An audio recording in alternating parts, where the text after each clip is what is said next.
Finally, we are here. The season finale in the inaugural season of the CUPRA Simracing Series. We arrive at the twisty, technical, challenging and unforgiving streets of Macau.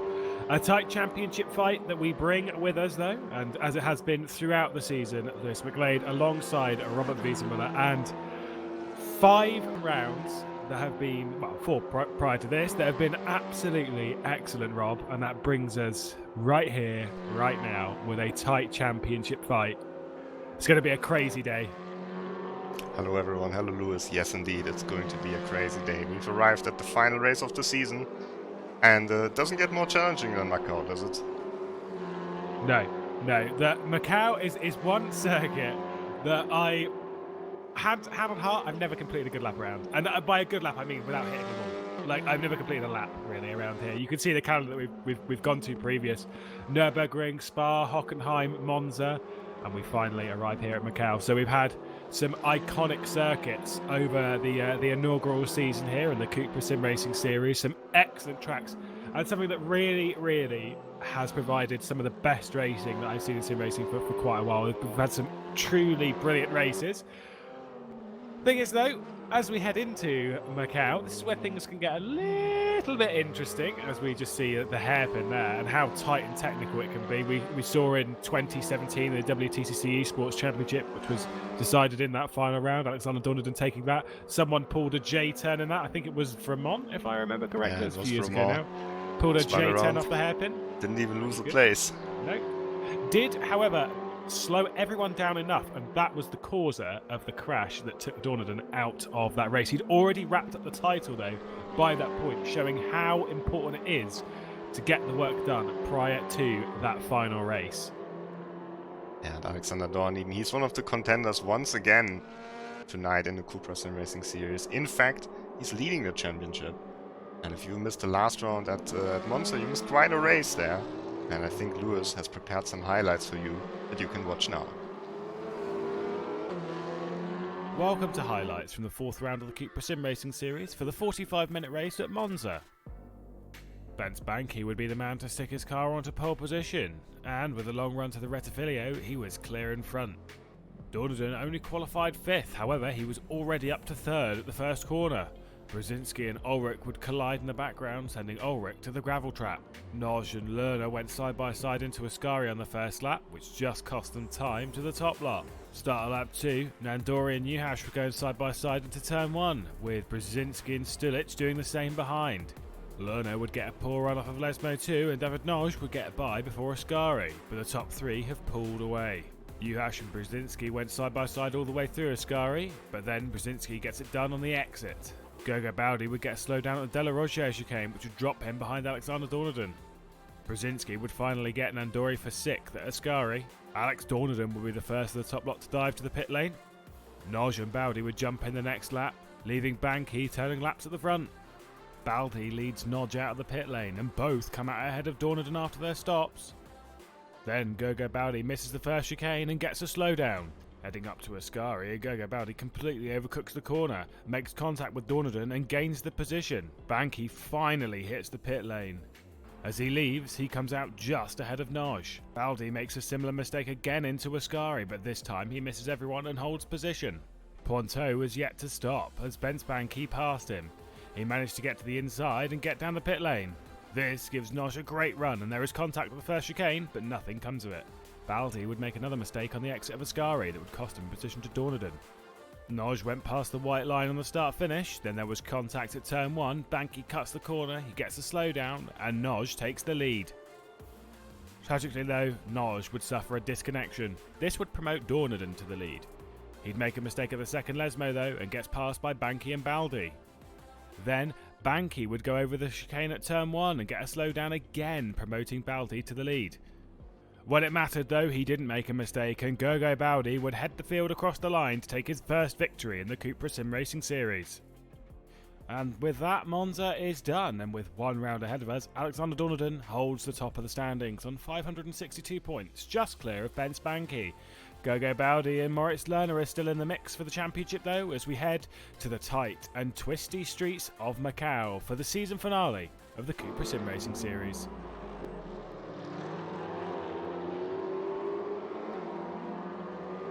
Thanks a lot, Lewis.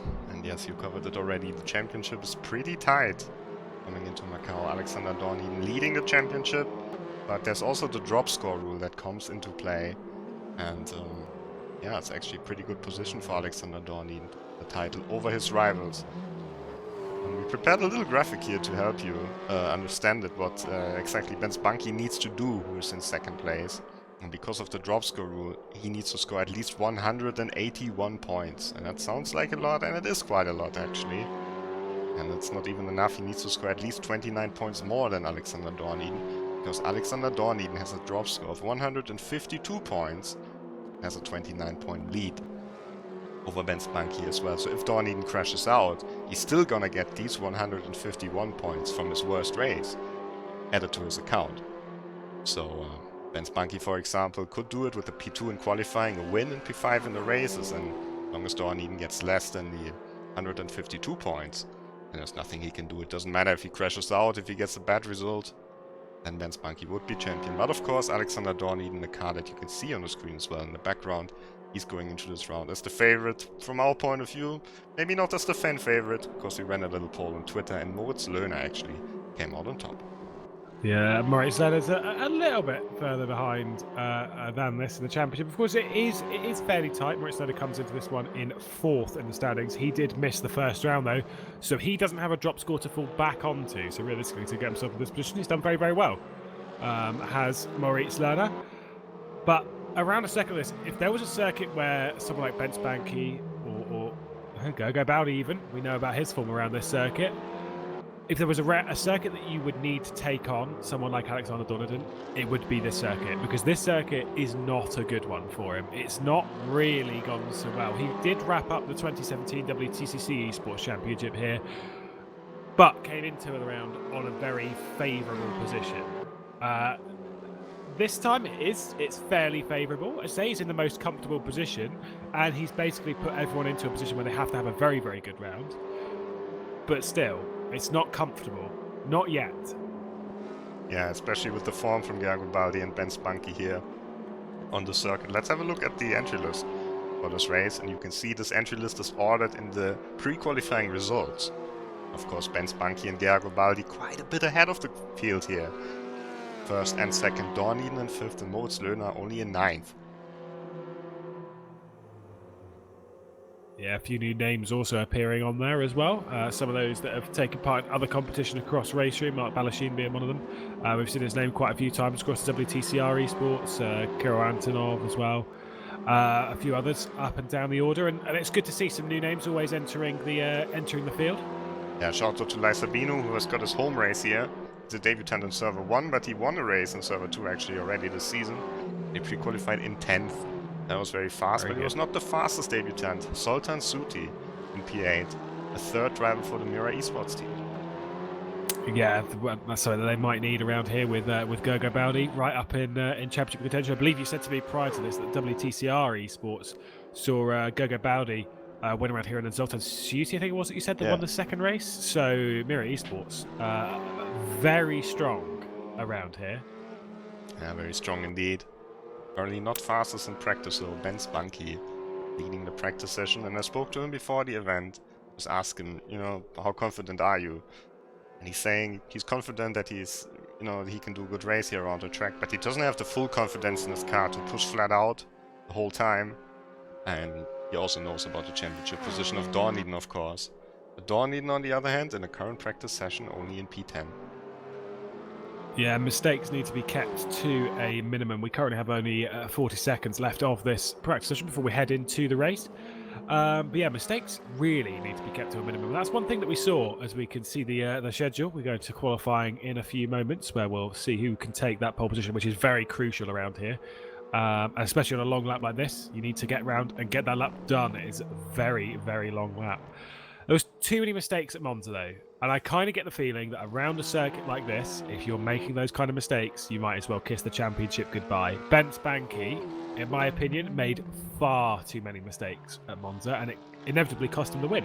Yeah, but it was an interesting race at Monza. It kind of felt like everyone made mistakes. Oh, everyone did. We saw in the highlight videos how Baldi was attacking into Ascari, and that didn't look very controlled. He made a couple of mistakes. Dornin made a mistake as well. And let's see Yeah. who makes mistakes in qualifying. And we've got the Macau specialty, of course, here. Single driver qualifying. Every driver has got a track for himself because we've seen so many roadblocks on the circuit. In fact, the Melco hairpin is, of course, a permanent yellow flag zone that we had to go to these lengths to ensure that there's a fair and exciting qualifying session. We're on board with Ben's Bunky. Yeah, no excuses to not get the lap in as he comes up towards turn 2. Super tricky. It looks easy, but make no mistake. Oh, the rear end stepping out. Just kisses the wall. That's fantastic, that is. I didn't hear the sound that he hit the wall, so it must have been exactly perfect. And then it's super hard on the brakes. This is where things get very, very tight. This is the corner I normally mess up and end up in that barrier because it comes just a little bit further out on the left-hand side. We run back up the hill. And then this is where everything is a very single file through the race. Super tight, super twisty. It's just going to pull away on the left-hand side as this double apex left-hander. Whoa! Oh, that was a big mistake. And then into the right. Got to get that great line through. I think he clipped the wall on the inside as well, no? Yeah, that's it. He's called this lap. That's not so great for Macau. That's how fast it can go here. Because he can just press escape and start another one. That's the advantage of this qualifying session. And Spunky. Just see how his rivals get on here. Dornin has not escaped. 27-0 in the first sector. Of course, the first and the last sector are both pretty high speed. And then there's the very, very twisty middle sector. Dornin also hits the wall here. It's so easy to do though because I've come into this naturally. The easiest sort of track for you to draw a comparison to is Monte Carlo. Naturally, it's a tight, twisty street circuit. However, as wide as this here. From my experience in sim racing, look at this hairpin. And my experience in sim racing is Macau, in my opinion, it is more raceable because of the straight from the final corner, sort of kinks round Reservoir Bend, Mandarin Bend, up towards Lisboa. It is more raceable, but it's also, in my opinion, much, much harder than Monte Carlo, particularly to get into a rhythm. Monaco, you kind of get into that rhythm, you fling it through the swimming pool section, it kind of just flows a little bit, whereas there's so much, particularly in that middle part of the section, that just it picks up a lot of speed and then just drops you down massively. It's very tricky to get into a very smooth rhythm, as Alexander Dornan sets the fastest time early on in this session. Of course, we'll wait for Ben Spanky to do his time and see where the two championship protagonists, two of the main championship protagonists appear. On a solid opening lap for Alexander Dornin for sure.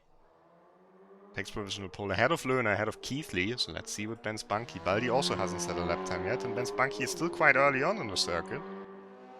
We also do not get a sector time. Maybe he hit the wall too hard. That might invalidate your lap time. Yeah, not what you want in a session like this. I think, yeah, this time is very invalid as he approaches some of the tightest section at high speed. Gogo Baldi yet to set a time as well. He is on another one, although again his time is not running as well. Yeah, perhaps it's just not showing up because we missed him crossing the first sector line. So Baldi a little bit further behind on the track, so let's go to Ben Spunky here and kind of continue where we left off. Be on board here off the track. It's a good job you can't pop off mirrors in this, because this would be covered in side mirrors as he heads through the Donna bend and towards the Melco hairpin. Look at how tight it is on the entrance to that. Hook it in, find that apex. You've really got to run a higher steering rotation to make sure you can get round that, which is one thing that I found with the circuit, which is why I don't like it very much, because I'm not very good at it.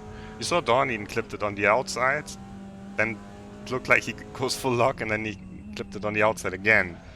So, Bunky Sign certainly a bit faster, and he is purple after the second sector.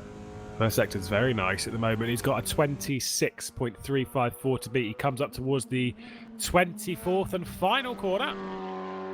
Just brushes the curb on the inside and then powers it towards the line. He's going to hold that straight line. And where's he going to go? Onto pole position. A 26.159, 2/10 clear of Alex Dornaden.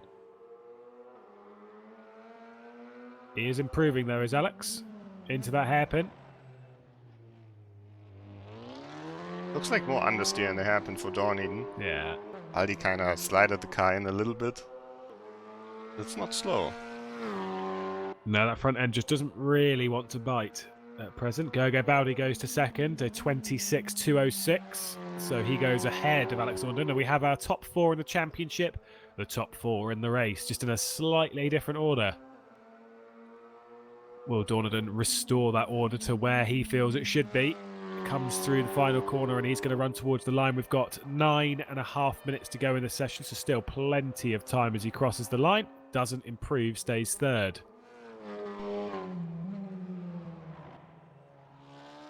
Mark Nandary. He was doing a pretty good job battling with Kuba Brzezinski, who's not here, back in Monza. Of course, a race winner in RaceRoom competition.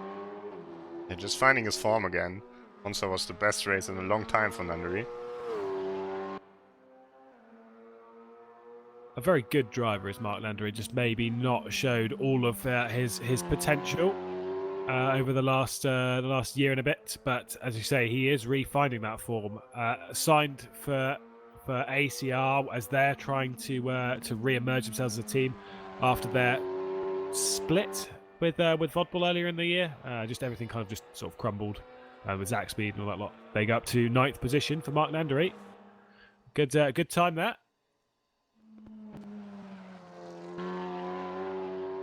Not as quick as his compatriots though. Zoltan Suti, David Noj and Gurgobowdy. Of course, they're all driving for Miri Esports and he's driving for ACR.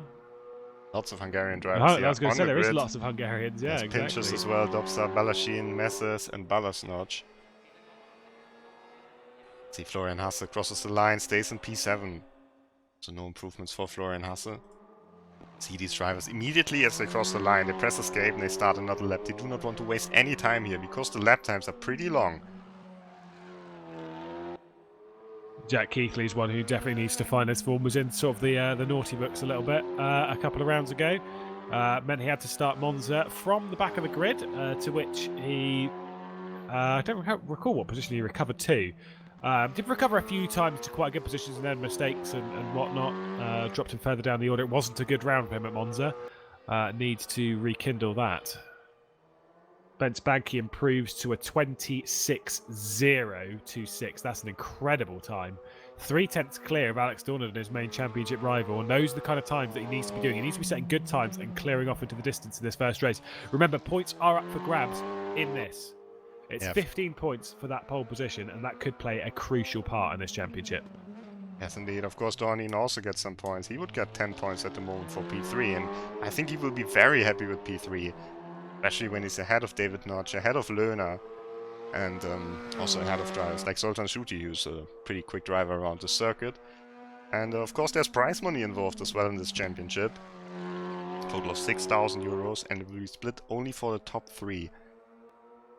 Oh, Dornaden, wow, what a lap from Dornaden. It was all in the final sector as well. And he almost beat Banky, just 7 thousandths behind him. Yeah, that's an incredible time for Alex Dornaden. 26.033. A very, very good time. And to say that over 146 seconds, they are separated by 7 thousandths of one. Oh, go Barry, that's terrible. Right in the final corner as well. That's not good. Yeah, because Keithley has just beaten him as well, so he's from 2nd down to 4th. Yeah, not so great for Gurgobowdy. He's only going to get 2 more attempts at this. That is one thing, at least where they're starting their laps. They don't have to do an entire outlap as well, which would be absolute chaos. It's such a long lap here at Macau. It's obviously the longest lap on the calendar. It's 3.8 miles, which isn't the longest lap in distance, because obviously Spa is 4 and a bit. 6.8 kilometers, something like that. I can't remember with Spa. I think the lap times are very similar at Spa, but here you can see it's just because of the middle sector that it sometimes takes a bit longer. It's the average speed, yeah, it's so much lower here. At Spa, it's a very fast-flowing, naturally built race circuit. This is a tight, twisty maze of a circuit, and it's very easy to get lost. One thing that I recall when driving here is it's very, very easy to slip into like a comfortable spot and basically just forget which corner's coming next. You just think, there's a yellow and black barrier. Yes. That is the yellow and black barrier on the front of my car. Gotcha. It's very easy to lose time. You can also see it in the races in real life, in the WTCR, for example, also in the GT championships. There are always pileups. You know, it's not just difficult in sim racing; it's difficult for the real racing drivers as well. Yeah, one of the most notorious racetracks in the planet for how difficult it is. So what's the likelihood of us seeing a pile-up throughout today's event? I'm worried for a helicopter pilot here. Gives us this beautiful camera shot. They are brilliant, but it is superbly dangerous for this poor man. Wouldn't get this in real life. That's a joy sim racing. Well, he could be miles away and just be a really big zoom lens. That could be possible, but yeah. If you see his camera flick sometimes, I think he likes to live dangerously. Keithley abandons his lap. David Notch, actually, one of the few guys who's on an improvement at the moment. Those that are starting their laps now will be on their final. Oh, he got very, very close to the ball there to David Notch. Maybe too close. Yeah, and he abandoned his lap as well. Yeah. Yeah, I think he hit it too hard. Kurbanov currently in 15th position, but setting a very good first sector. What's he going to be through the second, coming through that hairpin? The second sector is where you're going to lose a lot of time, because the first sector is very, very fast, and basically you're on the throttle for most of it. Well, second sector looks pretty decent, no? Yeah, and Florian Hasse up to third. Oh, so yes. Lots of changes there as well, but this lap from Kurbanov could put him certainly up into P8.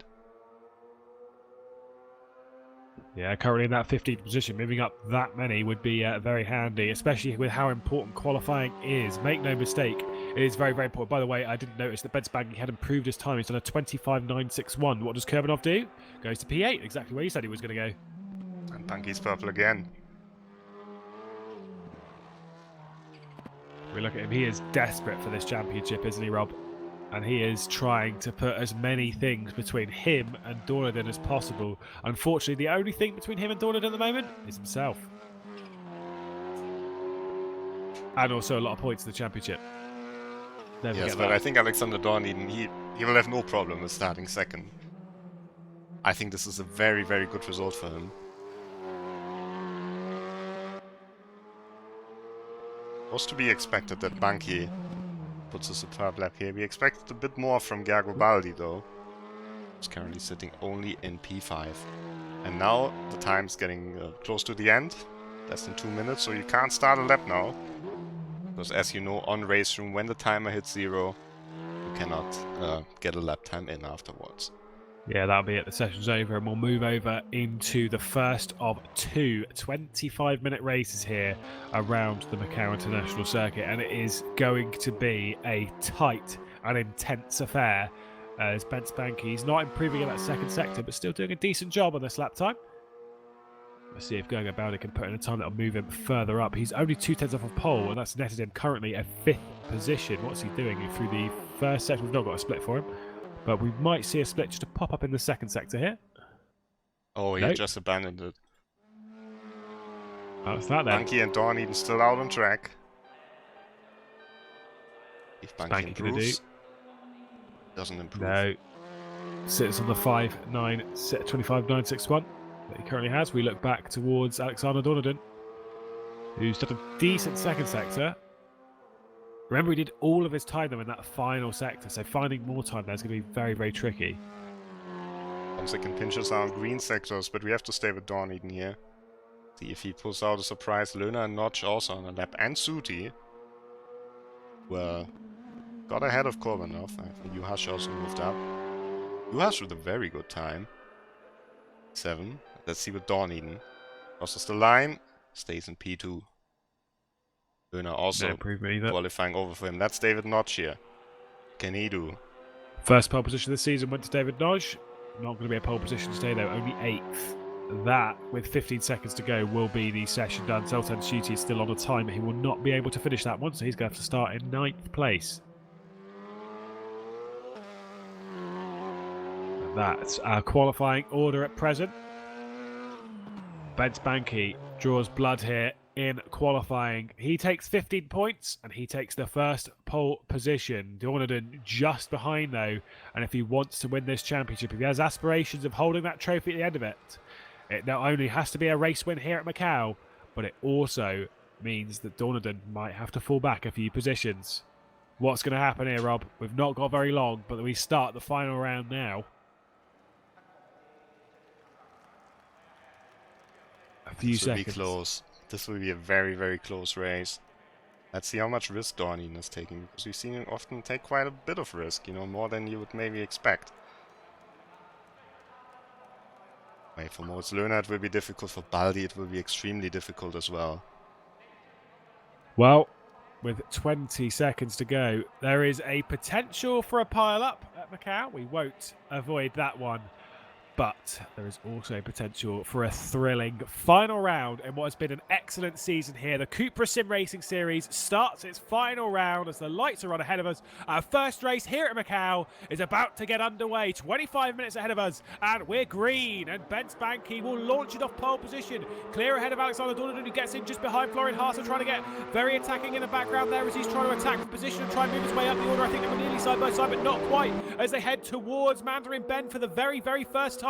All 23 cars streaming, finding their way, trying to find a little bit of room, trying to avoid a crash. Bence Banky is going to be leading them through that second corner for the very first time. On the one down to, there's a bit of contact in the background as they're all fanning out, trying to get to the inside. On the run down towards Lisboa, we've got some in the background. I think that might be Juhas and Lerner. They're going to be side by side. Sorry, no, this is Jack Keithley and Florian Haase. Jack Keithley moves up into third position as Florian Haase takes a little bit of a bump on the rear end. Oh, there's some in the background in the back. Oh, that's not very good. But Bence Banky, though, crucially has translated that pole position into a race lead on the run down towards Lisboa. Alex Dorniden is in second position, and Jack Keithley, though, has moved up past Haase for third. Oh, there's been a crash at the front! Who was that? That was Keithley! That was Keithley and Garibaldi. Oh. Unfortunately, we cannot get a replay of that for those of you watching at home, but Garibaldi dropped down the order and has basically just been dumped at the bottom end. Jack Keithley down there with him. That's Baldi pretty much out of contention. Banky leads the race ahead of Dorniden, Haase and Moritz Löhner in P4. Yeah, Florian Haase really, he's going to try and catch up to this, and I can tell you for Bence Banky, he wants Florian Haase to catch this. He doesn't want Alex Dorniden behind him, he wants someone else behind him. The thing is, though, is I don't think, if I was Alex Dorniden, I wouldn't fight this. I'd just be like, nah, I'm happy here in second, mate. I'll just follow you. Because realistically, Dorniden doesn't need to pass Bence Banky. If they were to finish in this position, come the reverse grid race in a few laps' time, by a few, quite a few, obviously, come that reverse grid race, he's going to start ahead of him. Yeah, but here's the thing. Dorniden also knows that if Banky wins this race, and the second race comes, Banky only needs a 5th place to secure the title. If Dorniden has a mistake, if he has a crash, of course if Dorniden gets a win or a 2nd place or something like this, he's fine. But Banky winning the first race really would keep Banky in championship contention. Absolutely. Look how he drove away from Dorniden in the final sector. I'd just find a way of gluing myself to the back of the SDL Esports car and just sit there.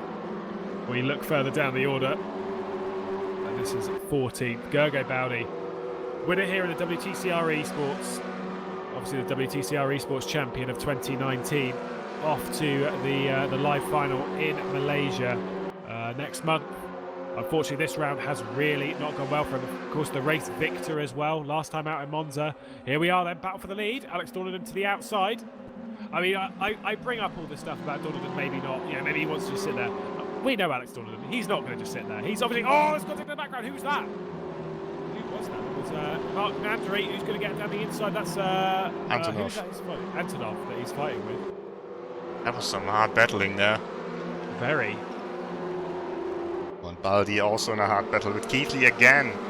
And Balasnoj ahead of him in the green car.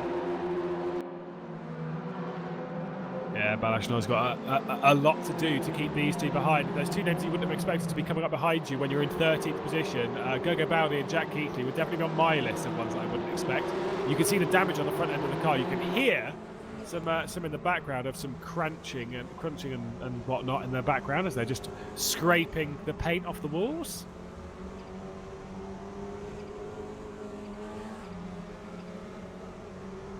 What an excellent view. As we look back, you can see that damage on the front left-hand side of Gogo Bowdy's car.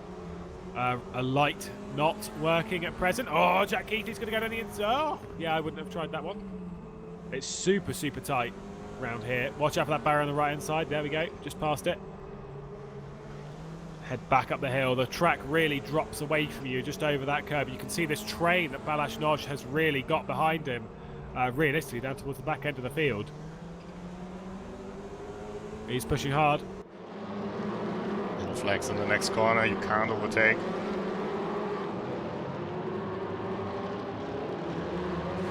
Oh, someone hit the wall, that was Bo Dixon.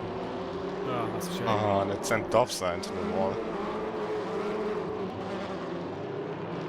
Not so good. The finishing, though, of the second lap, Bence Banky is leading the way just ahead of Alex Dornan. Look at how much he's trying to break that slipstream. I mean, Bence Banky's pace at the moment is drawing Florian Haase, Moritz Lerner, and even to a slight extent, Juhas back into it. Juhas, I think, is a little bit too far behind, though. This is where the slipstream, we've seen it all season long. The slipstream plays a key part in the races, and I think here is no different. Look at that excellent run from Alex Dornan. That's a crazy good run down towards Lisboa. He's going to pick the outside inside. He's going to have to go to the outside of the corner. This 90 degrees right-hander, it's not really one that you can make something stick around the outside. He's going to try it, though. That's very risky. Oh, he just clipped the barrier. Super risky. This is further down the order. Christian Juhas and Noj do the same thing. Kurbanov just trying to go around the outside, just clips that barrier. Zoltan Schuti, the one he's racing with. The primary overtaking opportunity, obviously, coming down into Lisboa. Oh, there's some contact there between Gogo Bowdy and Balashnor's. Jack Keithley instigating things, maybe by giving him a little bit of a push. But just think he's actually got through that all right. Now Gogo Bowdy, they're going to be side by side up the hill. They're going to be around the outside. I wonder if that was what caused the crash earlier in the race. This was into that corner. Oh, Jack Keithley just put Balashnor's in the barrier. That must have been contact, surely, from the rear end. Really hard hit for Notch. He's lucky to keep going after that one. You have to jump to the leaders because Dornin is all over the back of Bence Banky. Banky mentioned there are a couple of corners in the middle sector where he can't really go as fast as on a hot lap in the race because he fears that the balance of the car shifts a little bit. And I think Dornin is feeling a bit more comfortable at the moment.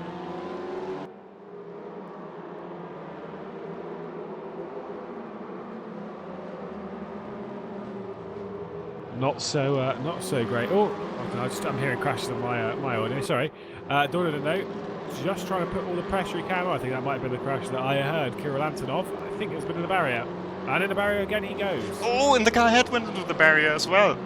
Nandori just clipped the inside there of Melko Herpen.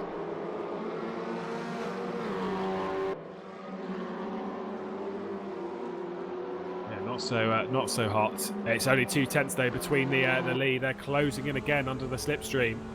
We ride on board with Alexander Dornan, FA Racing Esports, fighting for the championship. His closest rival, that man directly ahead, the 2018 WTCR Esports champion against the 2017 WTCC Esports champion. Things very close between these two.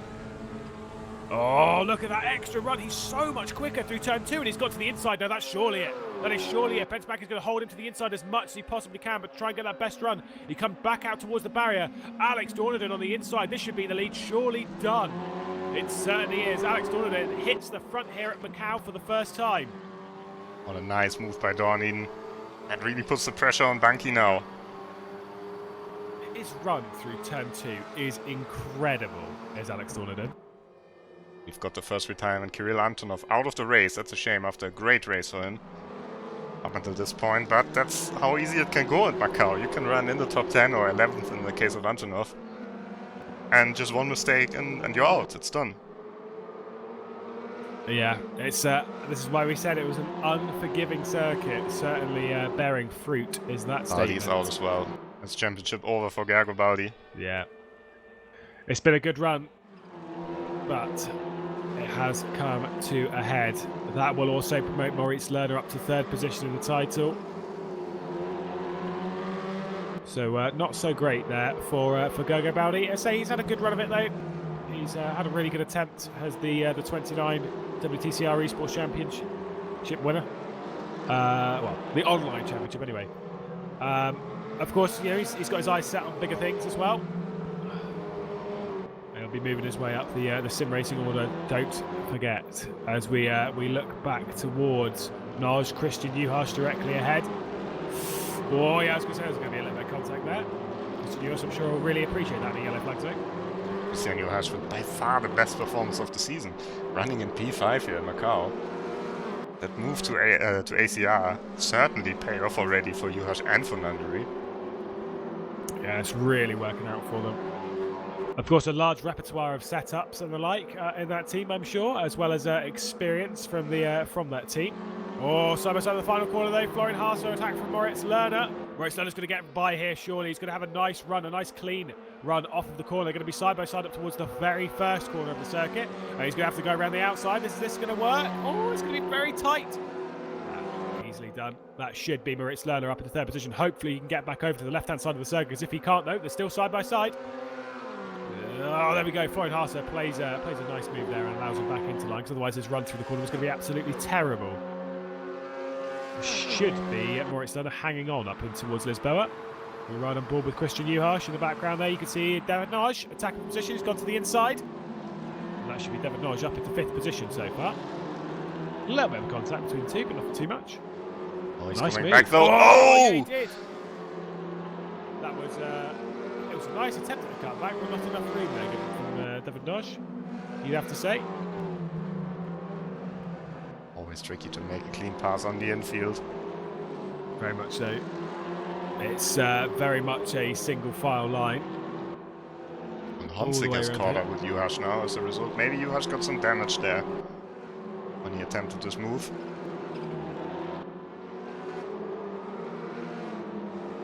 Those two flicked around positions very briefly, but then Honzig returns into 7th position.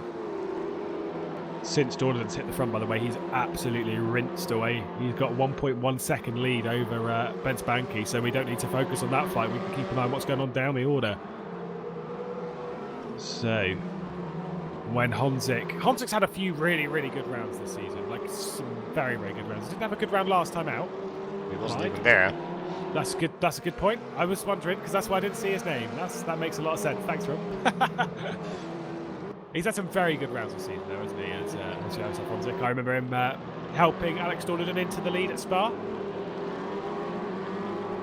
Yeah, he came close to, getting like a breakthrough podium or something like this early in the season. He was good at Nürburgring as well. Quite decent at Hockenheimring, where he was battling with Jack Keithley, but it hasn't quite worked out for him in this season. Not been a title contender here, and that's quite a shame. Of course, the other stuff, always streaming his races on his Twitch channel, Jardir. Also uploading some highlights on YouTube afterwards. Great character in sim racing, great guy. And yeah, P7, decent position, especially with the reverse grid coming up. Yeah, he's also done some commentary for us at RaceRoom as well. Joined us in the Bodensi live event. Did a good job there as well. Is commentator and driver extraordinaire. At the front, though, I think Bence Banki's just getting a bit more comfortable as each lap goes on. As he started reeling in Alex Dornan. And if he has any hopes of winning this championship, he needs to get by Jack Keithley on his recovery up the order. Currently trying to get Pinches. Williams Esports against... who does Pinches drive for these days? It used to be ACR. Williams Gym Esports. The junior team of Williams. Oh, I see. Not letting Keithley through. No. These two were teammates previous to this, back in when they were both a part of the ACR contingent. Of course, I think Keithley left that one before Pinches did, to go and join Williams Esports, and then Pinches followed soon after. Who's that coming from? That's Julian Messes, I think. Messes. Goes side by side. Back into a battle.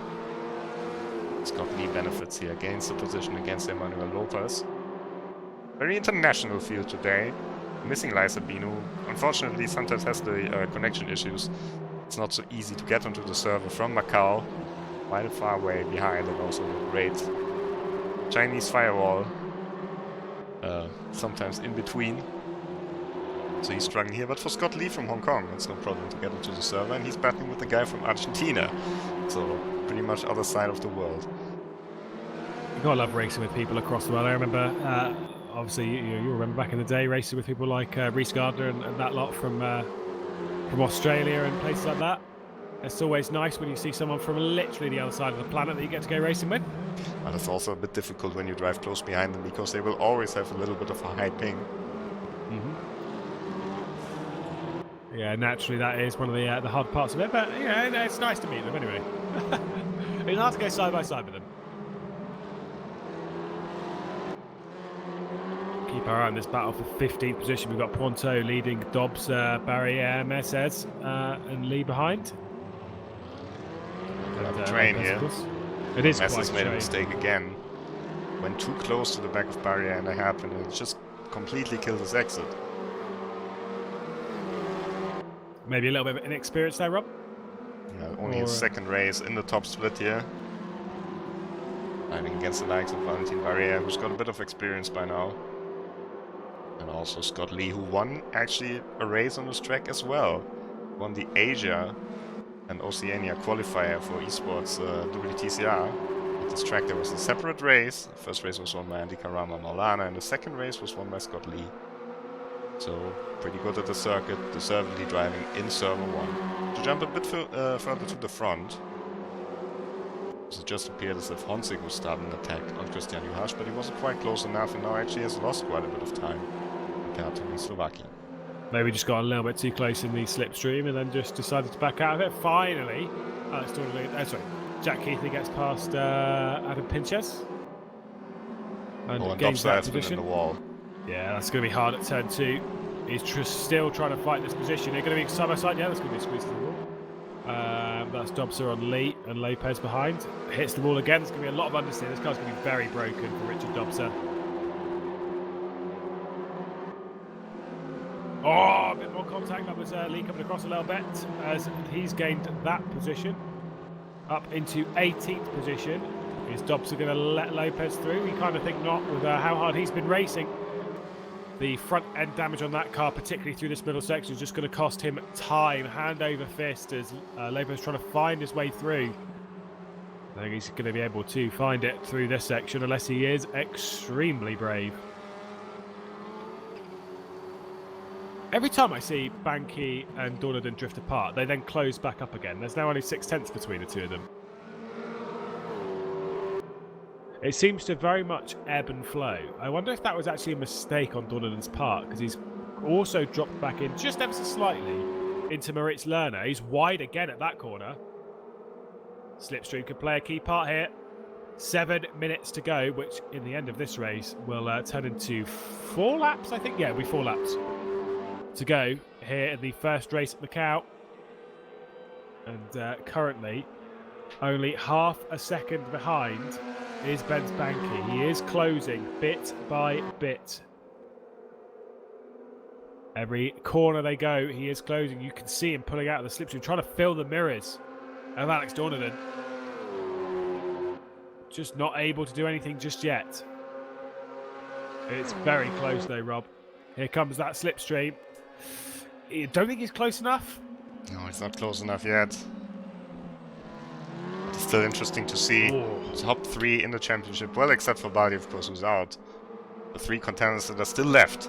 Dorneden, Banky and Löhner running in first, second and third at the moment. And Mark Nandori just lost a position. And another one. Oh, he's been hard into the wall. That's outside of turn 2, Mandarin corner. That must have been a heavy impact for Mark Nandori. Yeah, it must have been some oversteer or something at the midpoint in the corner. Hits the barrier. Or understeer. He could have. Yeah, just don't know. There's a lot of things that can happen there. But that car is very broken. Hits the barrier at Lisboa as well. Then he blocks the circuit. Jack Keithley's now moved up onto what will become reverse grid pole. yet to win a race this season is Jack Keithley. I'm sure his sights will be set on that final race of the season. One of the most successful men in RaceRoom competition is Jack Keithley. We've seen a lot of these names about for quite a few years. Ben Spanky, Alex Dornaden, Moritz Lerner, Florian Haase, Jack Keithley, this kind of contingent. We've seen them around for a very, very long time in this series, and they remain as close as can be.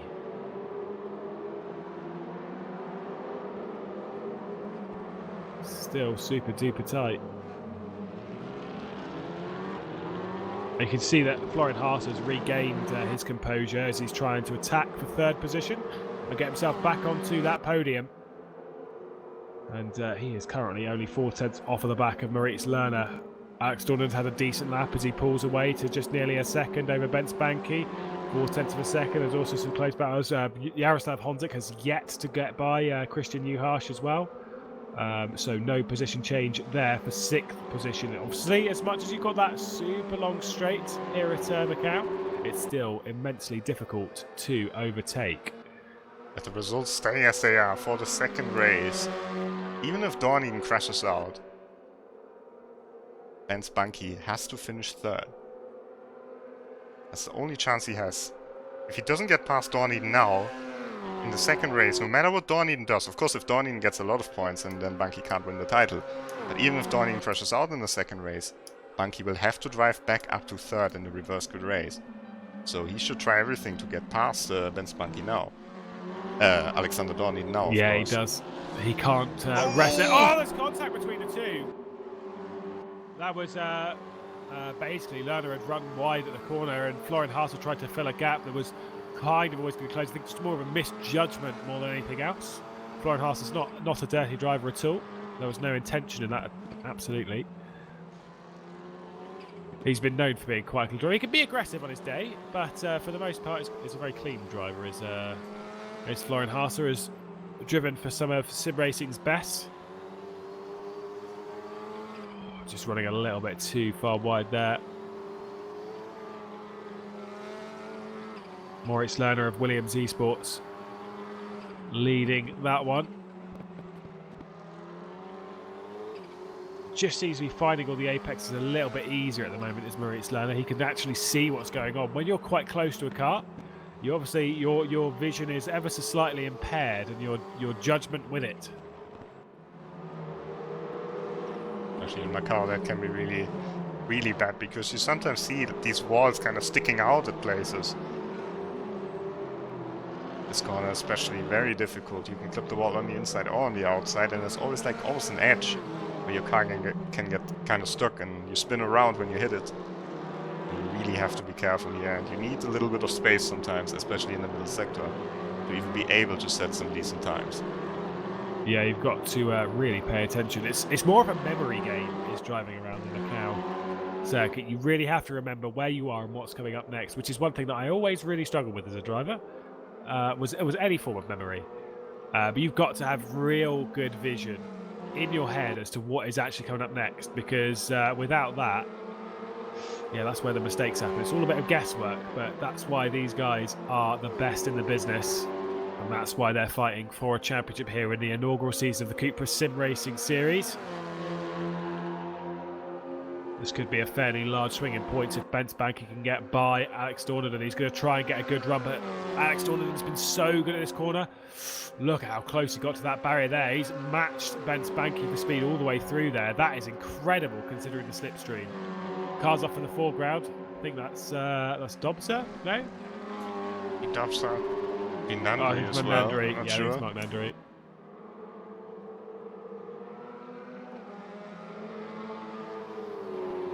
Well, they rise up the hill once more, and this, I believe, is the second to last lap that they'll do here at Macau in this first race. So realistically, Ben Spanky has only got one more attempt into Lisboa, and then one more attempt everywhere else. But it's very hard to find a move anywhere around this circuit. They're currently separated by half a second. Lap times from Alex Dornaden are very impressive. He has really done a solid job. A man who's never won at this racetrack. You said before you don't even think he's got a podium here, let alone a race win. That's across RaceRoom competition, the official competition on RaceRoom, which is impressive, realistically, for a man of his ability and with his record. Could be putting an end to that today, though. Ben Spanky's won more races than anyone this season at 2. Everyone else has 1. Dornaden's trying to get his 2nd here and now. Of course, if Dornaden wins, he would win his 3rd online championship title. The 2 other drivers in RaceRoom have got so many online championship titles. Jack Keighley and Tim Heinemann. Fairly elite list to be a part of course, you mentioned before it was the 2017 WTCC Esports Championship and then 2018 Super Racer as well. So has done very well online in competition. Of course, the man behind him also has done his fair share of doing quite well. He was the successor of Alexander Dornaden in the Esports WTCR. Well, one final lap here in the first race. One final time on the run down towards Lisboa. Alex Dornaden leading Ben Spanky. This is important for the championship. You can see in that slipstream how much Ben Spanky's closing up. It is very impressive how much he's closing in that slipstream. What's he going to do? Inside or outside? I think he's going to have to go. He's going to have to. He's got to keep his foot in this because this is for the championship. He's going to try and go around the outside of T2. He's not going to quite do it. Alex Dornaden, oh, so good at turn 2. So very, very good. In the hardest line possible through that corner. On the entry, he was super shallow. Still made it stick. Still holds the lead. In the background, Maurice Lerner and Florian Haase, they're going to go side by side, but not quite. Maurice Lerner's going to hang on to 3rd. That, though, I cannot tell you how impressive that was for Alexander Dornaden. Lucky took a huge risk by attacking already into Mandarin and not into Lisboa. And it didn't pay off. He hit the wall on the outside, got away with it, didn't crash. He lost the gap to Alexander Dornaden over a second now. Lerner still has to defend pretty hard against Florian Haase. Oh, he's gone down the inside. No, that's all right. It's all right. Don't worry. Breathe. And as you say, should they finish in these positions, which from this point on, overtaking is very, very tricky, especially when you're 1.5 seconds back. Ben Spanky must get onto the podium in the next race, and Alex Dornaden can't finish in the points or finish. Basically. Well, Dornaden, it's possible for him to finish in the points, but pretty low down. And low he down, will still, if he gets 40 points or less, then he will still lose the championship. But yeah, it would be very interesting if Dornaden, for example, DNFs and Banky gets a 4th place, and it would be tied in points, but it should be Dornaden coming out on top. More 2nd place finishes. Yeah, things are incredibly tight here in this championship. But realistically, this man already had one hand on the trophy coming into it, although it was, well, it's more of a finger. Whereas now that does become a bit more of a hand. Again, this is a circuit that has bitten Alex Dornaden hard over the last few years. But finally, with 2 corners to go, a championship up for grabs after qualifying in 2nd, his championship rival qualifying on the pole position. He left it to the race to do all the hard work, but in the race, he absolutely did it. Alex Dornaden is going to come out on top and win the first race here at Macau ahead of Ben Spanky. Fantastic drive from Alex Dornaden. It came down to that move into Lisboa, and he had one opportunity to do it, and that one opportunity he took with both hands. Alex Dornaden victorious then. Ben Spanky, Moritz Lerner, our top 3 in the championship, top 3 in the race. Florian Haase in 4th, Noj in 5th, Juhas in 6th, Honzik didn't get by, stayed in 7th, Zoltan Shiti in 8th, Kurbanov in 9th, and Jack Keighley did round out that top 10, and those are the 10 that are going to be reversed for the 2nd race. For Jack Keighley in the 2nd race. Of course, our eyes will be also on the championship battle. Dornaden versus Banky now for the title. Couldn't get much closer than this.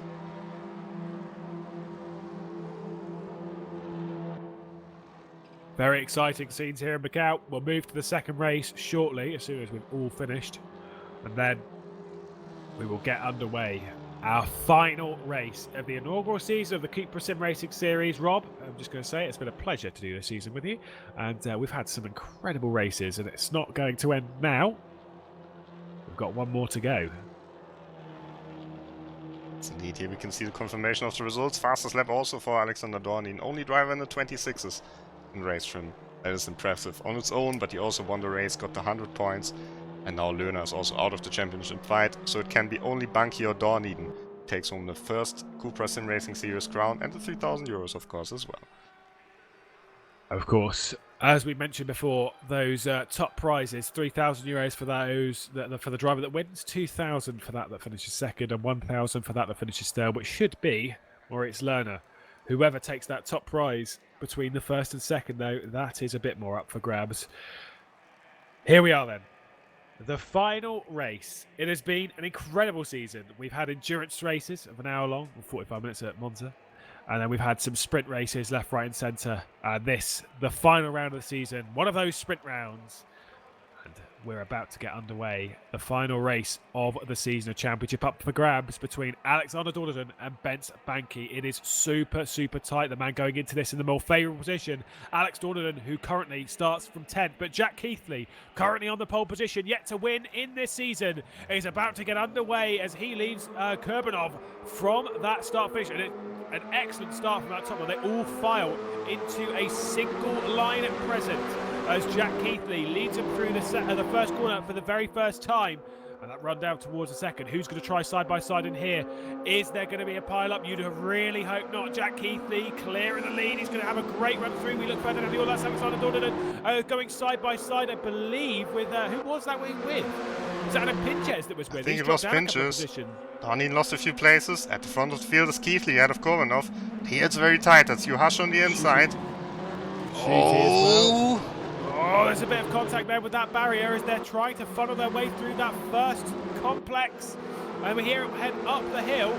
There's further side by side ahead. Alex Dornin is now down in 11th position. Bence Banki's made a couple of positions off the start as he moves up into 8th. He's got to move up a good few more than that, though. He can see a couple ahead.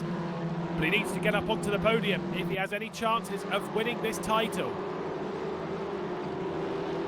They funnel their way through as it's super, super tight. No moves happening here. But remember, one crash from someone higher up will cause a concertina effect that will affect everyone down the order, which is exactly not what these drivers want. Riding on board with our championship leader, flinging it from apex to apex. He dropped a single position to Pinches there, which I don't think he'll be too disappointed with. He's still got his eyes on Bence Banki. But remember, that information that we've got on the championship position, probably Alex Dornin actually doesn't have. Yeah, he probably doesn't know that exactly. He doesn't have a teammate in the series. Maybe someone's watching the stream from his team is telling him that at the moment it would be enough. But of course, Banki has to pass less cars than Dornin. So as soon as Banki gets up to P3, then Dornin really has to work for it.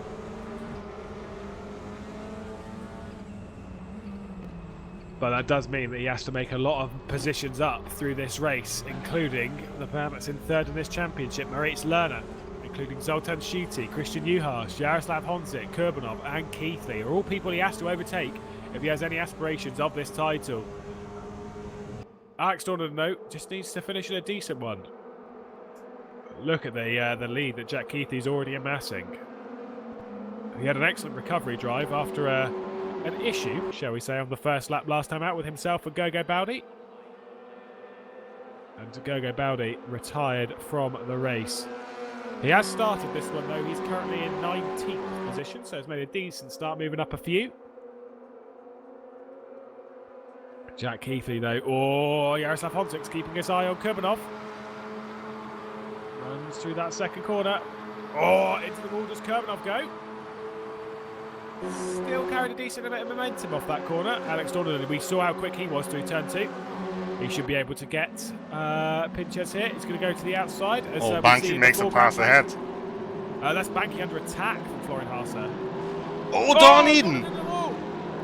And look at Banki! He's squeezing through against David Notch there. Oh, so he's up in the 7th position now, so he does get that move done. Is there any damage on Dornin's car, I wonder? That was a pretty heavy whack into the wall. Nah, he's still going absolutely fine. Maybe looking a little bit too aggressive, though. Got to be careful here, Alex. Crashing noises once again. Can't see who it was, though. Everyone's still going.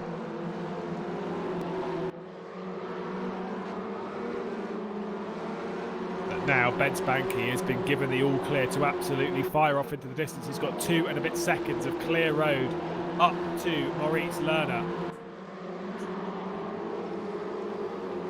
David Noj had the best start. Of course, winner back in Nürburgring in their first round of the season. Had that pole position, then won the second race after a mistake in the first. But currently down in 8th position. If Banky gets the P3 now, and Dornin stays where he is, they're tied on points. Incredible. Oh, what happened here? That's Honzik. That's Honzik dropping back out of the hairpin. Wonder if he clipped the wall slightly on the inside, because it's allowed Kurbanov to clear off into the distance by a few seconds. And Juháš up to P3. Now that's not what Ben Spanky wanted, because it's allowed, say, Kurbanov to clear off into the distance, which means he's not under threat. That's definitely not what Ben Spanky wanted. We see Honzik is going to get dropped to another position here. Now down into 6th as Maurice Lerner passes. David Noj. Oh, there's a bit side by side there. Who was that with? Nostro Hassel clipped the wall. The car with a little bit of blue at the front. Behind David Noj. I'm not sure where to look now. Let's start first with Juháš. Change so far. Honzik pretty close to Maurice Lerner as well. And then Hassel pinches. Shooty absolutely threw it into Mandarin there. Absolutely lobbed it. Alex Dornan trying to attack for a 10th position. Any more points that Alex Dornan can get is more comfort that he has in this championship. He's already in a position where he would be the victor should Ben Spanky get to 3rd, but it would be tight, very tight. We look on Christian Juháš backwards. Juháš never had a podium. Oh, that's opportunistic. Jaroslav Honzik there. Great move. Trying to get his way back through on Maurice Lerner. Didn't quite work, but you see that grey and orange car in the background? That's Ben Spanky. Things are super tight here, Rob. And this tension, it feels like it's ready to explode, like a pressure cooker.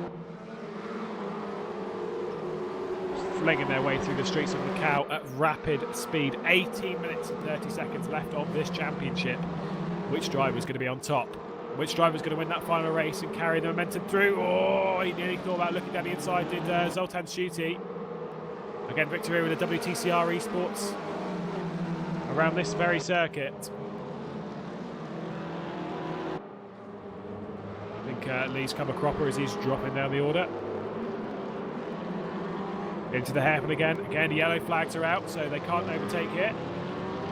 Stalin is very much a part of this train now, but obviously will not want to risk anything that he doesn't need to. At the front of the field, Jack Keithley has completely checked out. Comfortable lead ahead of Ilmar Kovanov, who never had a podium finish as well in an official RaceRoom competition race, at least not in an international one. He's won quite a few races in the Russian championships. Still his best performance in the International League, and Christian Juháš, same can be said about him, leading this little train. Well, this large train, I would say. That ends with Alexander Dornin. I think even Valentin Barrière in P12 is catching up now to this train. Yeah, absolutely. It is becoming a fair train here for this podium position. Oh, no, not quite. Looking down the inside with Zoltan Shooty. Didn't think he was quite close enough to try that one. Again, you've got to get that excellent run. Oh, he's always sideways going through there, is Zoltan Shooty. We know who's best at that corner, though. Alex Donovan showed that in the first race of how quick he was through there. Zoltan Shooty's going to look down the inside. Oh, he's committed on the brakes. That might be a bit too much, though. That is going to be too much. Wow. Excellent cutback there from Christian Juháš. He looked like he was coming too hot. Genuinely impressed that Zoltan Shooty didn't go straight into the barrier. Yeah, and smart driving from Juháš there. Just goes for the cutback. Shooty tried to come over, but didn't work. Couldn't work there. Such a better run, of course, for the driver from Slovakia. Wonder if he'll play fair to his compatriot if he ever gets that close. Ben Spanky in that 7th position, still staring at the back of Jaroslav Honzik. Alex Donovan still just keeping his eye on what's going on ahead. You can see this massive train and he can see his championship rival. Oh, Suti lost the place to Lerner. Benz Banky wasn't able to get through though. Oh, he's going to look there. Whoa, that's Benz Banky. He was diving out there, just trying to have a look. Thinking about a cheeky move there. Currently running in that 7th position. We've got in this train Juhas, Lerner, Schutte, Honzik, Banky, Haase, Noj, Pinches and Dornaden. Barriere not too far off the back end of this as well. I think super close. We're picking a different line to the hairpin, just trying to get through it at the moment.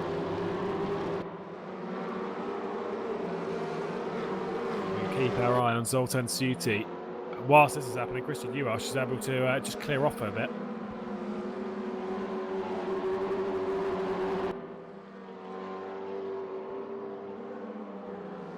Just see that gap just forming. I don't think it'll mean too much. There is our man second in the championship. Still going to go home with a tasty prize. Should he finish in this position? Yeah, absolutely right. If the results stay as they are, Alexander Donovan is your champion. Currently running in that 11th position.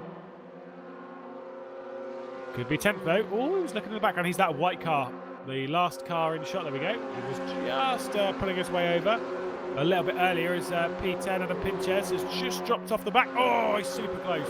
This should be it though. Adam Banky's under attack. Oh yeah, he is indeed. That's Florian Haase trying to get by. Trying to go around the outside, that's not going to work. And that's not going to work either for Dornaden. Dornaden holds 11.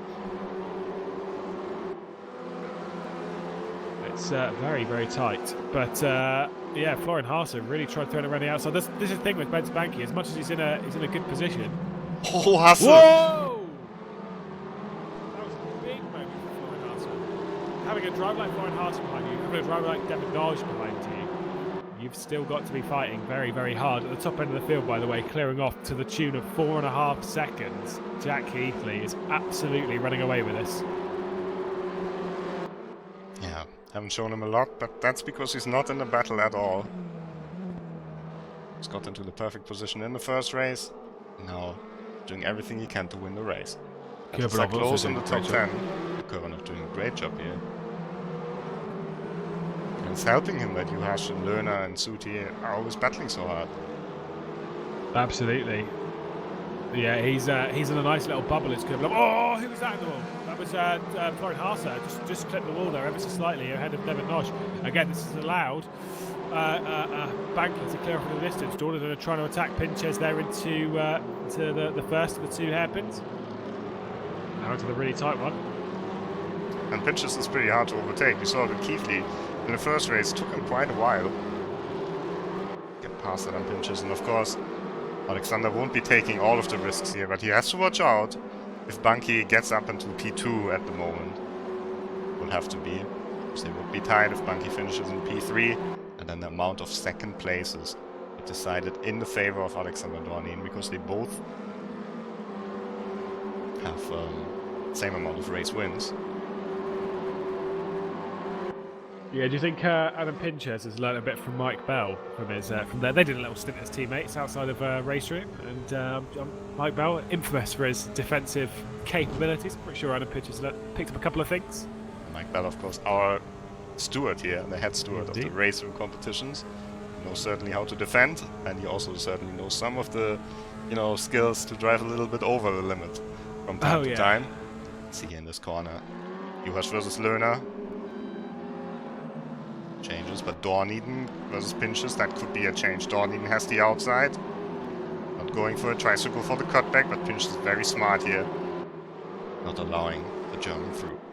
Yeah, he just pulled it up on that apex nicely there on Pinches, make sure that he just drops up the speed a little bit to make sure that Dornaden couldn't go for that cutback. Very smart drive so far from Pinches, and he knows that trying to go around the outside, Alex Dornaden is putting a lot on the line to go around the outside of Lisboa, or any corner around here really. There's always a barrier that's got a sign with your name on it. Ben Spanky unable to make any further progress. Again, just a reminder, if you finish in this position, Alex Dornan is your series champion. Ben Spanky has to do a lot of progress from this point if he wants to be victorious. Indeed. If I'm correct in saying, if they finish in third, if Ben Spanky finishes in third and Dornan finishes in 11th, then it's joint at the championship and thus Dornan wins, correct? Yeah, he's got 2 second-place finishes. Monza at one of the races at Spa. Oh, Bunky. That's up to P6. Yeah, there we go. Just held on the outside of Jaroslav Honzik. Almost let him through there, realistically. They just had the better run off of the previous course. There's a position, a freebie for Ben Spanky. I said though, if he gets to third, he's still going to need something to happen to Dornan. Would be cool though, finishing on the same points. Cool, but it would be also pretty frustrating for Ben Spanky, I imagine. And I think P3 is realistic, but P2 really isn't so realistic if Kurbanov doesn't make a mistake. But we have seen Kurbanov in the wall on this track in Esports WTCR 2018, so you never know, a mistake is possible. And of course, a mistake for Dornan would be possible as well, where he has just less than 2 seconds behind him. And Dornan is getting a bit nervous behind pinches. He's tried a few times now, hasn't found his way past. Maybe he doesn't know that he's in a comfortable position at the moment. I don't think he does. He's not driving like a man who knows he's in a comfortable position. Oh. I've been in those boots of being in the lead of a championship on a tight, twisty street circuit in the final round of a championship in a comfortable position, and for whatever reason you can't convince yourself that you're in a comfortable position. You always have to fight for everything. Oh, Dornan! No! That was a huge hit to the ball for Alex Dornan. I'm not sure what happened there. I think he was too late when he was too late when he went to the inside. Tapped the brakes when he was turning. That's how fast it can go. He's very, very lucky to continue here. He could have damage. Oh my goodness me, what drama. He is very lucky to have come out of that one. Ben Spanky in that 6th position. Oh, that was a fairly feisty moment. Currently though, this position is not good enough for Ben Spanky. It's close, it's very close, but it's not enough. Needs to make a few more positions up. The results also stay as they are. Moritz Löhner would move up to 3rd in the championship standings. Would get past Iago Baldi, who has to use his drop score, obviously. A pretty terrible round here at Macau.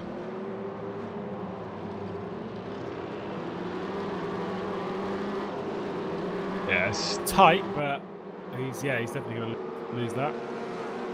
You would assume, based on Lerner's current position. Lerner's actually had, to be fair, Lerner's actually had a really good race from 3rd in the previous race up to 4th, because he had to start this one in 8th position. Moved up a few positions up to 4th. Not been able to quite close down and pass Juhasz, but it's still pretty close. This man's really been the winner of my heart.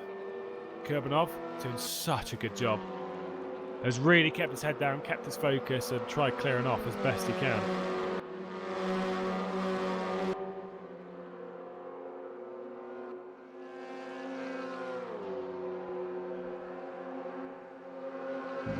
We look back at Ben Spanky.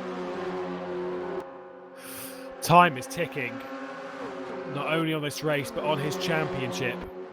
Oh, so wide. There we go. He's got down to the inside. That was an excellent turn 2. Once again, Alex Dornan, he's going to be held to the inside, pinched by Pinches.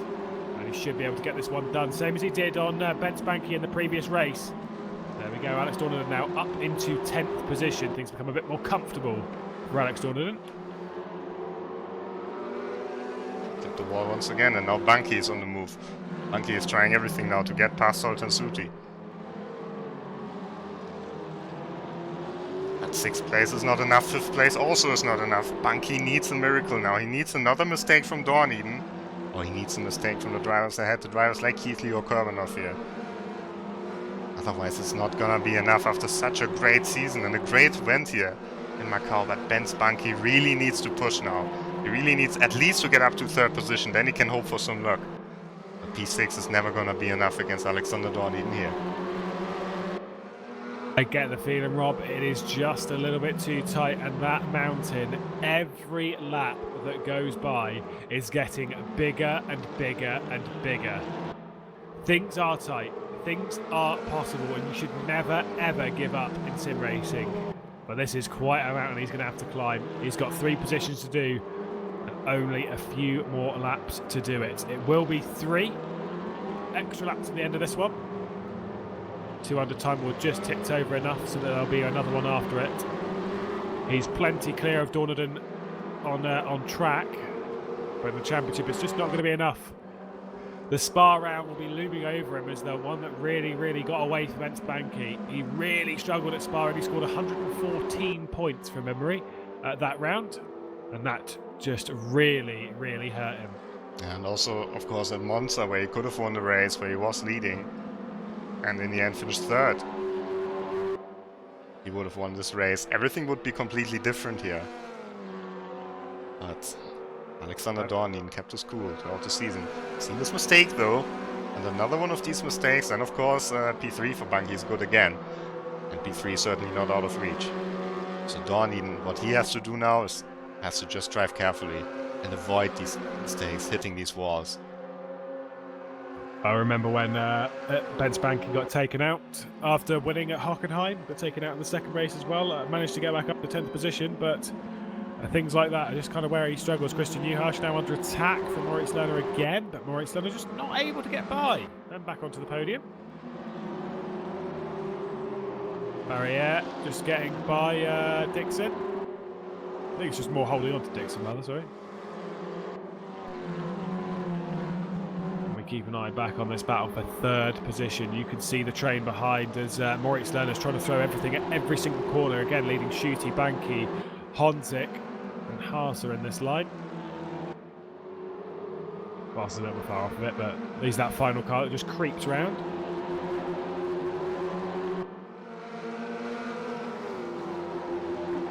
It's been a very solid effort from Christian Juhasz trying to get himself onto the podium again. You said about how his tide has changed as we look at Gogo Baldi. How much the tide had changed for Mirror Esport, for ACR since Christian Juhasz joined that outfit. How much it's a good driver for them. Mark Nandri has also shown some good pace. Unfortunately, not today. It's just not quite worked out. It showed some good pace, but just never put the pieces together. Retired the previous race, I think, and then it's very far down in this one. I think he's retired now as well. 3 minutes to go.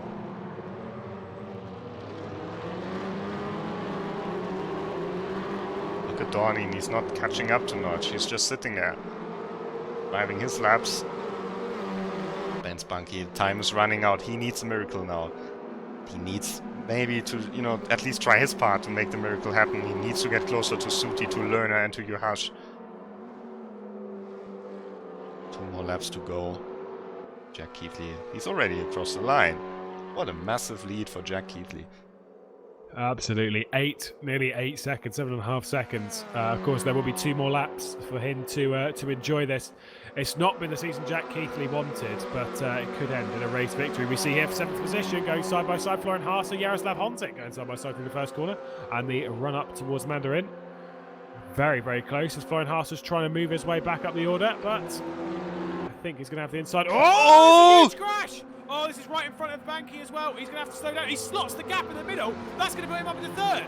Ben Banky is up into 3rd position. There comes Alexander Dorniden. Oh, and he gets through it. He does indeed. Massive crash there. Florian Haas also got back by Ben Banky in that. Oh, wow. That's the miracle that can happen. But of course, Dorniden up to P7 now. Oh, but Ben Spunky just needs to get past Hasse, just needs Korvanov to make a mistake, and then we have to calculate again. At the moment, it's still Dorniden who would win the title. Oh, that is completely shaken up the order. Lerner has crashed again, this time with Antonov. So Lerner might fall back behind Baldi in the championship as well. We have to calculate the standings for Notch, probably, because we did not expect that. And Ben Spunky up to P4. Oh, drama is on, and what a shame for Christian Nuhash. What a shame. Could have been his first podium. And it felt like a tap from Lerner. Now in 22nd position out of the race. That's a terrible shame. Ben Spanky now trying to really try and get onto the podium. He's going to have another lap to give this a go. Excellently slotted that gap though. Lit it up when he needed to, slowed down when he needed to. Did a very, very good job to get through that without him being involved in that incident when it's so very easy to do. Dornadon, I don't think actually slowed down at all through that. His approach was flat out. Was lucky to get through. He is now on the back end of that line. That white car, just the final car on this train. There he is, flashing away. I don't know how secure he feels he is at the moment in this championship. I kind of get the feeling not very. The time is going to tick with 20 seconds to go. On to the final lap of the race, and not only that, the final lap of this championship. What can this man do? Anything. Again, he was gifted one miracle. He still needs to be gifted a second one. The likelihood of that? Very unlikely. But remember, you should never, ever give up. He's got his eye on that podium. He at least wants to finish there. To say, I still got there. I still got to the position I needed to get to. But again, every corner that goes by is just an opportunity gone. Florian Haase definitely wants a podium from this one. And that's the position that he's currently holding. Again, Kurbanov and Keithley massively down the road, especially after that incident. And Garibaldi back up to P12 now. Out of all of this, could even get P11 because he's attacking Balazs Notch.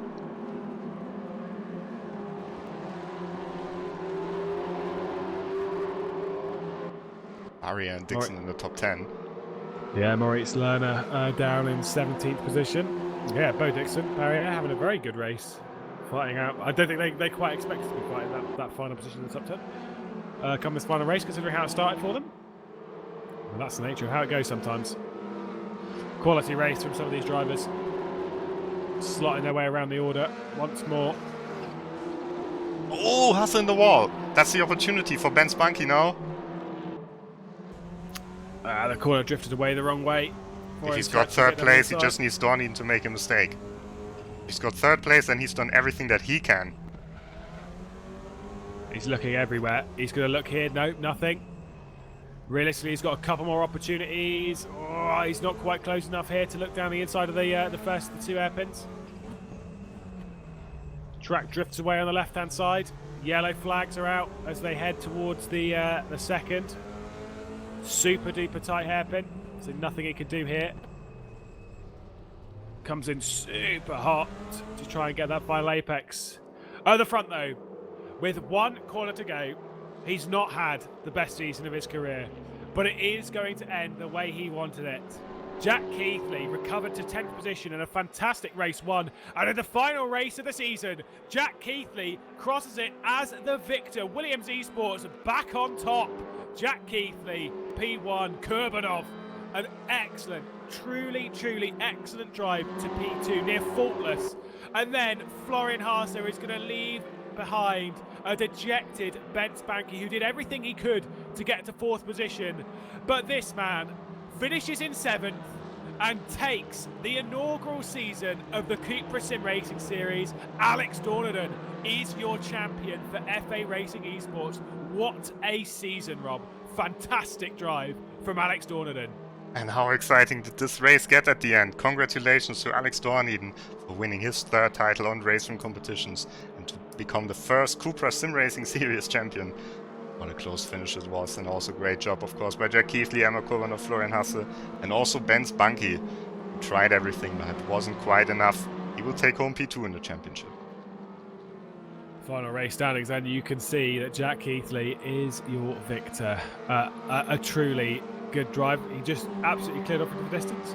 So we don't normally see Jack Keithley do. He's normally under pressure from someone or attacking someone else, but this time he had a clear road ahead of him from the reverse grid of the pole position and just absolutely cleared off into the distance. Did kind of think he might give something like that a go, and certainly he did. Say kudos to Kurbanov for that drive as well. And to Florian Haase for getting onto the podium. As here you can see the rundown of the results. And we will be back with the updated championship standings, at least for the top 4, just a moment. So I hope you enjoyed the race, and I hope you don't turn it off, because we will be right back with the updated championship standings.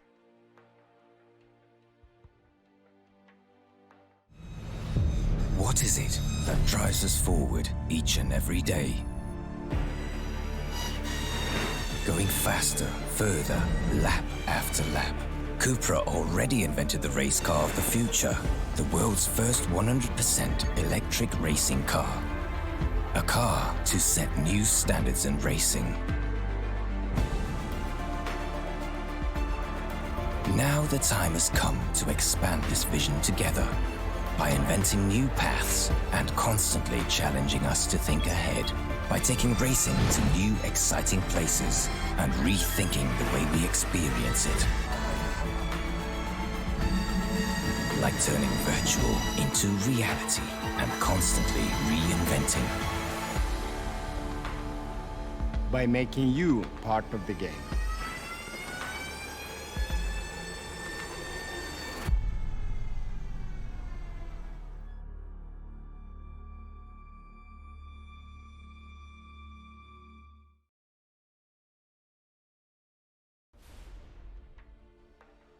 Well, that does it then. That has brought an end to what has been a fantastic season. The one thing we do know is Alex Dornaden is the champion. We'll grab you the standings in just a few moments. But I'd just like to say it's been a fantastic season. Thank you to all of the drivers that have taken part.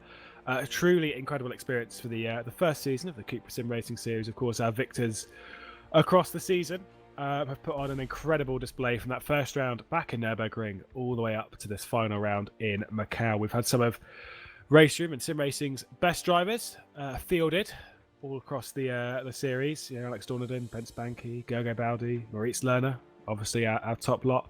Kuba Brzezinski did a few rounds earlier on, of course. Jaroslav Honzik did a good job. Obviously, go and follow his channel.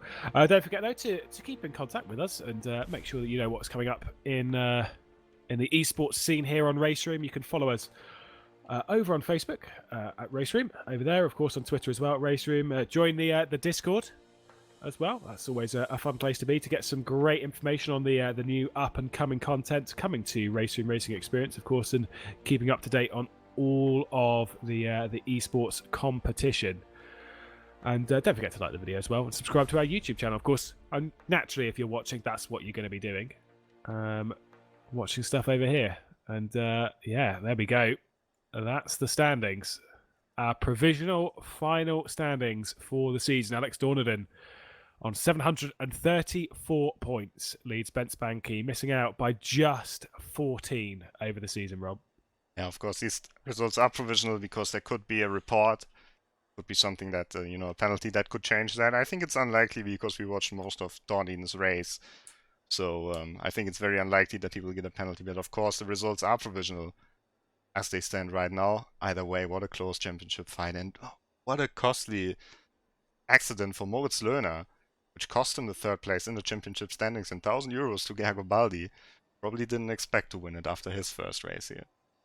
Well, that's why Gergo Baldi never gives up. I was wondering if he was going to start this final race, and it's a damn good job he did. Because if he hadn't have done that, and obviously it wouldn't have actually mattered because Moritz Lerner was the one who dropped back, but you know what I mean.